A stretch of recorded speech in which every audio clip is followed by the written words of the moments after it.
अस्सलाम वालेकुम। तो कैसे हैं आप सब लोग? क्या आप लोगों को भी पीएच एंड पीओएच के जो न्यूमेरिकल टाइप एमसीक्यूज आते हैं वो सॉल्व करने में प्रॉब्लम होती है? तो आज की ये वीडियो आप लोगों के लिए है। आज की इस वीडियो में मैं आप लोगों को बहुत सी शॉर्ट ट्रिक्स बताऊंगी कि जो आपको न्यूमेरिकल टाइप एमसीक्यूज आते हैं पीएच एंड पीओएच में से आप उसे कैसे with in a second solve कर सकते हैं। इसके अलावा हम एंड में इस टेबल को भी एक बार देखेंगे कि हमें कैसे पता लगता है कि किस मटेरियल की पीएच ज्यादा होगी और किसकी पीओएच ज्यादा होगी। तो आज की वीडियो आप लोगों के लिए बहुत फायदेमंद होने वाली है। आपने वीडियो को एंड तक लाजमी देखना है। चलिए स्टार्ट करते हैं।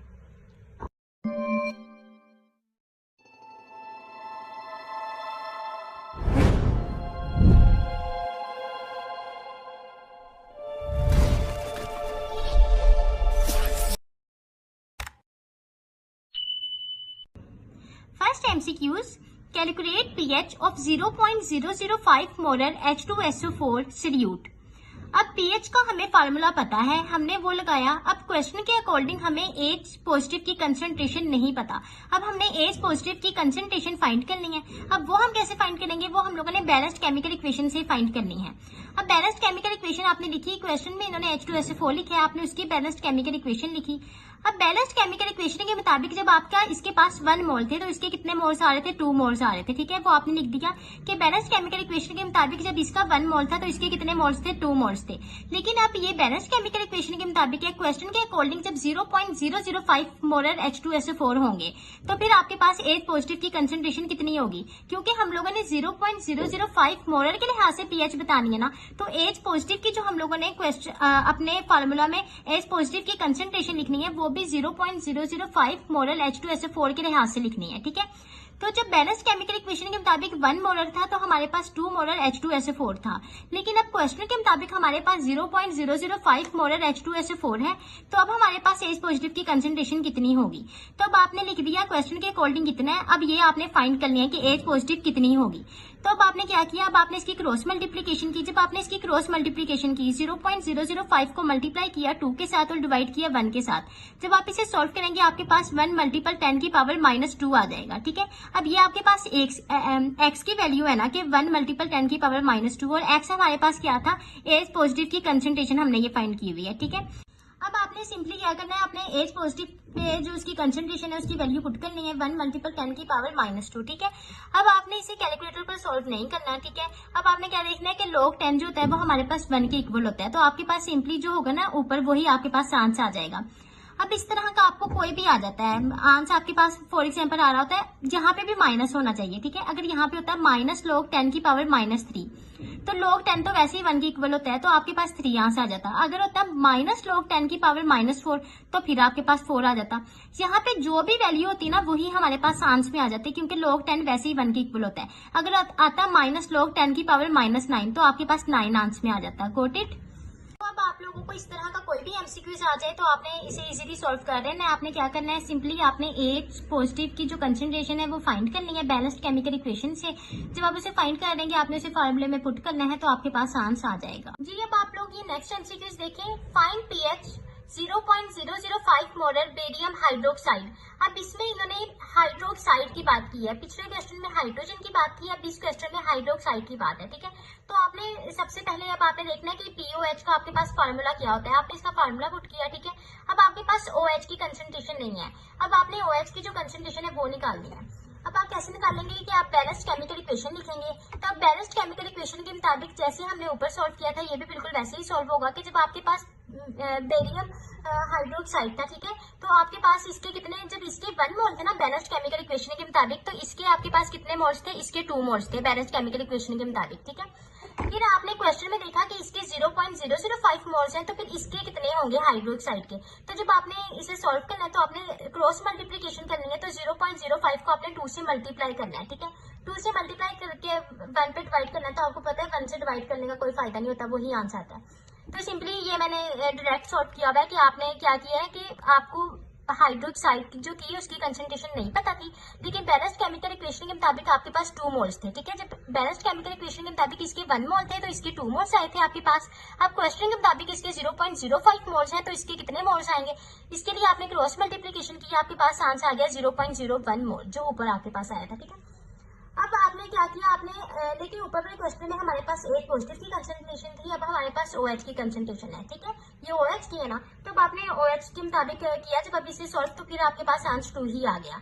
अब ये तो आप लोगों ने POH फाइंड किया ना, अब आप लोगों ने क्वेश्चन में तो इन्होंने आपसे pH पूछी हुई है, तो pH फाइंड करने के लिए आप लोग क्या करेंगे कि आप लोगों ने ये वाला फार्मूला देखा होगा कि pH plus POH is equal to 14, ठीक है। तो अब आपने ये वाला फार्मूला लगाना है, आपने pH को इधर ही रहने देना है, 14 में से माइनस कर देना है POH की वैल्यू को, तो POH की हमारे पास वैल्यू क्या थी 2, तो आपने 14 में से माइनस करना है 2 को, तो हमारे पास जो pH है वो 12 आ जाएगी, ठीक है। अगर तो क्वेश्चन में इन्होंने सिर्फ आपसे POH ही पूछा होता तो आपके पास 2 ही आंसर आ जाता, लेकिन अब क्वेश्चन में इन्होंने आपसे क्या हुआ है, पूछा हुआ है pH, तो आपके पास 12 आंसर आएगा। Next MCQs, pH of 6 molar HCl when 50% dissociated, -0.2, -0.4, -0.6। आपने इक्वेशन लिखी है HCl की, तो आप देखिए बैलेंस केमिकल इक्वेशन के मुताबिक जब इसका 1 मोलर होगा तो इसका भी 1 मोलर होगा, तो इसलिए क्वेश्चन में जब 6 मोलर दिया गया है तो इसका भी 6 मोलर होगा, ठीक है। बैलेंस केमिकल इक्वेशन के मुताबिक जब 1 मोलर HCl है तो H पॉजिटिव की कंसंट्रेशन भी 1 मोलर है, लेकिन जब क्वेश्चन के अकॉर्डिंग इसका 6 मोलर होगा तो फिर जब आप क्रॉस मल्टीप्लिकेशन करेंगे कि आपको वैसे भी पता लग जाएगा कि जब इसका 1 है इसका भी 1 है, तो जब इसका 6 होगा इसका भी 6 ही होगा, ठीक है। तो लेकिन ये तो हमारे पास 6 मोलर आया है 100% डिसोसिएटेड के केस में, तो जब हमारे पास 50% डिसोसिएटेड होगी तो हमारे पास कितने मोलर जाएंगे, जब 100% का हाफ हुआ है तो वो 50% है, तो 6 जब 100% का हाफ होके 50% हुआ है तो 6 मोलर का भी हम लोग हाफ करेंगे तो हमारे पास 3 मोलर आ जाएगा, ठीक है। लेकिन अगर आप इसे फार्मूले में लगा के सॉल्व करना चाहते हैं तो आप वो भी कर सकते हैं कि 100% डिसोसिएटेड में 6 मोलर था, 50% डिसोसिएटेड में आप फार्मूला लगाएंगे कि आप 6 को डिवाइड करेंगे 100 से और इसे मल्टीप्लाई करेंगे 50 से, तो आपके पास 3 मोलर ही आ जाएगा, ठीक है। तो अब आपने एज की जगह 3 लिखना है, ठीक है। तो जब आप एज की जगह 3 लिखेंगे तो अब आपने बताना है कि -log3 जो होता है वो किसके इक्वल होता है। तो ये जो वैल्यूज है ना आपने याद रखनी है, मैं आपको दिखा देती हूँ कि देखें log 1 जो होता है वो 0 के इक्वल आता है, log 10 1 के इक्वल आता है, log 2 0.3 के इक्वल आता है, log 3 0.4 के एंड log 5 0.7 के इक्वल आता है। क्योंकि आपको भी पता है कि जितने इंट्री टेस्ट होते हैं उनमें कैलकुलेटर की परमिशन नहीं होती है, ठीक है। तो वो ज्यादा बड़ी वैल्यू आपको नहीं देंगे, वो ज्यादा ही ज्यादा ना आपको इसमें से पूछ सकते हैं, ठीक है। तो ये जो वैल्यूज है ना ये आपने फिंगर टिप्स पे खुद ही याद रखनी है। अब ये ऊपर वाला क्वेश्चन देखें, इसमें -log3 था ना, तो log3 अभी हमने देखा है कि 0.4 के इक्वल होता है, तो आपने 0.4 लिख दिया। अब माइनस का साइन इसलिए आया क्योंकि log से पहले माइनस था, तो इसलिए आपने माइनस लिख दिया। दूसरा ये कि जब हमारे पास log 10 के इक्वल होता है तो वो 1 के इक्वल ही आता है, ठीक है। तो जो हमने पिछले MCQs 2 सॉल्व किए थे, फर्स्ट 2 MCQs, उसमें हमने यही देखा था कि जब हमें log 10 की पावर कोई दे दी जाती है -1 और यहाँ पे भी माइनस होता है, यानी -log 10 की पावर -2 दे दी जाएगी तो हमारे पास आंसर 2 ही आएगा, ठीक है, क्योंकि log 10 तो हमारे पास 1 के इक्वल ही होता है। तो आप इस तरह का कोई भी MCQs आ जाए तो आपने इसीलिए उसे सॉल्व कर लेना। अब ये वाला MCQs भी एक बार देख लें, if pH of acid is 2 then H positive concentration. अगर वो क्वेश्चन में आपको pH बता दें और H पॉजिटिव की कंसंट्रेशन पूछें तो आप लोगों ने ये वाला शॉर्टकट लगाना है, ठीक है। तो आप लोगों ने क्या करना है, 10 की पावर -pH है ना इसका शॉर्टकट, तो 10 ऐसे ही आ जाएगा, माइनस की जगह माइनस आ जाएगा, pH की जगह जो है वो आपने क्या लिखना है 2, क्योंकि pH उन्होंने क्वेश्चन में आपको 2 दी हुई है, तो आपके पास आंसर क्या आ जाएगा 10 की पावर -2, ठीक है। तो अब अगर आप लोगों को इस तरह का कोई भी MCQs आ जाता है तो आपने सिंपली शॉर्टकट लगाना है और आपके पास आंसर आ जाएगा। गॉट इट जी। नेक्स्ट MCQs पर जाने से पहले आप देख लीजिए, अगर अभी तक आपने वीडियो को लाइक और मेरे चैनल को सब्सक्राइब नहीं किया तो प्लीज वीडियो को लाइक कर चैनल को सब्सक्राइब कर दीजिए। Next MCQs, which of following aqueous solution has lowest pH? 0.1 molar of HCl solution, 0.1 molar of KOH solution। तो एसिडिक स्ट्रेंथ एंड pH का हमारे पास इनवर्स रिलेशन होता है, तो अब आपने लोएस्ट pH बतानी है तो उसकी एसिडिक स्ट्रेंथ ज्यादा होनी चाहिए, ठीक है।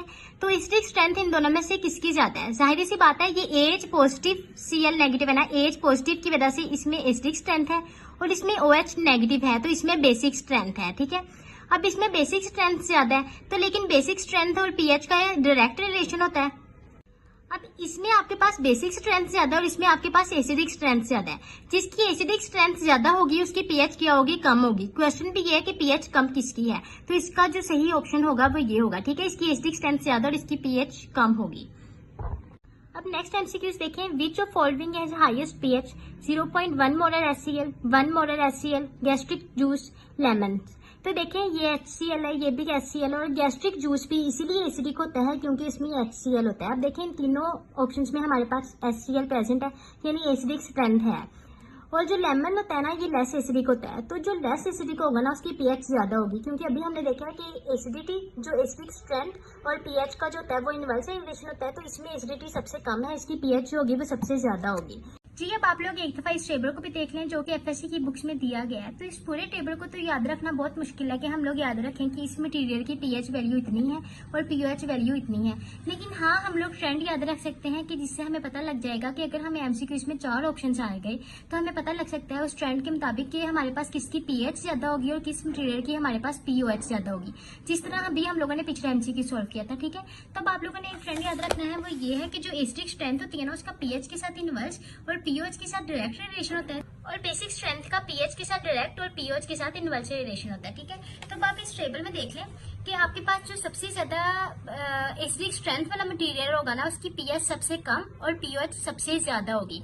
अभी हम लोगों ने ये देखा ना कि एसिडिक स्ट्रेंथ का पीएच के साथ इनवर्स रिलेशन होता है। ठीक है, तो इसमें से जिसकी एसिडिक स्ट्रेंथ सबसे ज्यादा होगी ना उसकी पीएच सबसे कम होगी। अब देखिए 1 मोलर HCl पूरे टेबल में सबसे ज्यादा एसिडिक है, ये सबसे ज्यादा एसिडिक है, इसकी पीएच सबसे कम है और पीओएच इसकी सबसे ज्यादा है, जबकि जो हमारे पास बेसिक स्ट्रेंथ जिस मटेरियल की ज्यादा होती है उसकी पीएच ज्यादा सबसे ज्यादा है और उसकी पीओएच जो है वो सबसे कम है। ठीक है, यही रीजन है। तो अगर अब आप लोगों को इस तरह का कोई भी एमसीक्यू आ जाता है इस टेबल में से, तो आपने ना सिंपली ये ट्रेंड देखना है कि जिसकी एसिडिक स्ट्रेंथ ज्यादा होगी उसकी आपके पास पीएच कम आएगी, जिसकी बेसिक स्ट्रेंथ ज्यादा होगी उसकी आपके पास पीएच ज्यादा आ जाएगी। ठीक है, उम्मीद है आज की जो वीडियो थी आप लोगों को समझ आ गई होगी। अगर किसी पॉइंट की नहीं समझ आई तो आप मुझसे कमेंट करके पूछ सकते हैं, मैं इंशाल्लाह लाजमी जवाब दूंगी।